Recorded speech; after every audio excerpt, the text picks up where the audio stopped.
Pas de vache, pas de pâte. Si on n'a pas de vache, on ne cultive pas de blé, donc on n'a pas de pâte. Voilà, c'est un ensemble. La polyculture élevage, c'est ça. Dans ma vie, en fait, j'ai fait quasiment qu'une fois des pâtes à la maison. Et après, j'ai refait des pâtes en version 400 kg par jour, quoi. Voilà. Pour pouvoir faire des pâtes, il faut commencer par là, en fait, hein.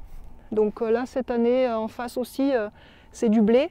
Donc une partie sera gardée et stockée, qu'on va pouvoir utiliser au fur et à mesure toute l'année pour faire les pâtes. On a plein de formes différentes, donc ça démarre avec les coquinettes, donc c'est des coquillettes.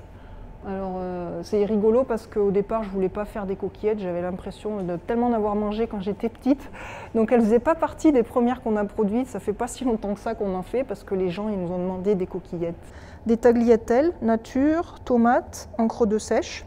On a les fameuses gaffettes, donc les fameuses gaffettes dans lesquelles on va retrouver les petits tracteurs. Donc c'est souvent, les gens nous disent « je veux les pâtes tracteurs ». Le blé, il est d'abord nettoyé, trié, nettoyé pour pouvoir ensuite être transformé en farine. Donc là, on est en train de faire de la farine qui nous servira à faire des pâtes dans 2 semaines.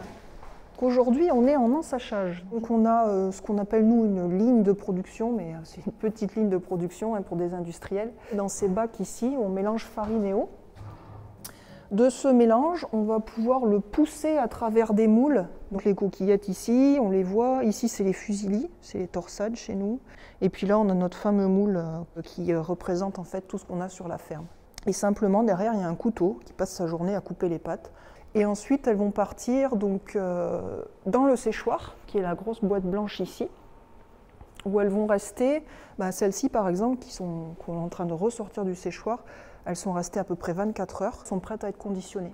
Moi j'arrive au milieu de l'histoire, c'est mon conjoint Florian qui a repris l'exploitation sur laquelle on se trouve en 2011. Je voulais devenir agricultrice et donc on a décidé de s'associer et de continuer à développer l'exploitation. Et donc ça s'est concrétisé officiellement en 2021 avec mon installation et la mise en place de cet atelier-là, donc qui vient poursuivre en fait la démarche qu'avait initiée Florian de diversifier les activités sur l'exploitation. Alors avant de faire des pâtes, moi je travaillais dans une entreprise qui s'occupait de développer des produits, et notamment des probiotiques pour la nutrition et la santé des animaux. Et donc je travaillais plus particulièrement sur les ruminants. Donc côté vache, voilà, on va dire que depuis toute petite, je suis née au milieu des vaches. Et aujourd'hui, je fais des pâtes, mais ça ne veut pas dire que je ne suis pas toujours au contact des vaches. La preuve, il y en a même dans nos pâtes, donc voilà. L'avantage, c'est de maîtriser ce qu'on fait du début à la fin. Ça, c'est un truc. Et surtout, d'avoir les retours des gens qui mangent nos produits. On a découvert ça avec l'atelier, avec la vente directe. Les gens qui viennent, qui reviennent et qui vous disent que vous faites, c'est bon, c'est bien. Pour les agriculteurs, c'est hyper gratifiant et quand on est sur des filières très longues, on n'a pas ces retours-là. Moi, je suis pleinement agricultrice, je le suis encore plus quand je dois changer d'atelier pour aller aider, remplacer, donner un coup de main. Voilà, je pense que quelqu'un qui ferait uniquement des pâtes, on va dire avec une vision artisanale, ne pourrait pas imaginer les faire dans les mêmes conditions que nous, parce que c'est pas pareil. Voilà, il y a tout le côté production autour, les aléas, la vie de la ferme.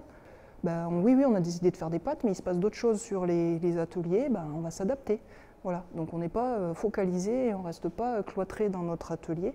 On vit au rythme de la ferme. Alors elles vont aller déjà dans notre magasin, qui est là, à la ferme. Ensuite, elles vont repartir chez des revendeurs. Donc on a des revendeurs essentiellement locaux en fait, on a des magasins on va dire à 70 km autour de la ferme à peu près maximum. Et elles vont partir pour certaines dans les collectivités, donc pour les cantines, donc collège et lycée.